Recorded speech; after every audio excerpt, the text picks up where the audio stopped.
le umaliu le kwa inga ya le li oli mong o yo li mong ya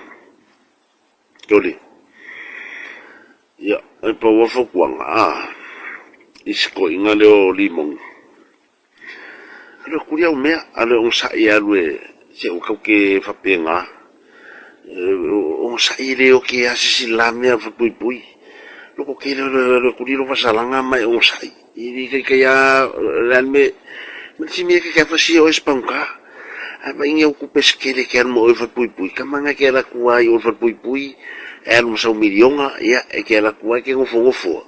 ya ma ave ma ponka che faccio io spanca aso lo kuria me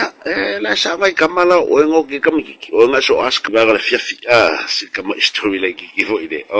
okay aka baka pule ale besi ai iskaba ki foi le wa oki le umaliu le kwa inga ya le li oli mong o yo li mong ya toli ya e pa wa fo kwang isko inga le oli mong ale kuria me ale on sa ya lue se o ka ke fa penga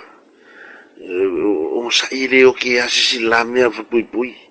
lo ke le kuria lo fa salanga mai on sa i ke ya realme si mi che faccio io spanca ma io occupo schele che hanno over pui kamanga che la kuai over pui non so miliona ya e che la kuai che ngofo ya ma ave ma ponka che faccio io spanca aso lo kuria me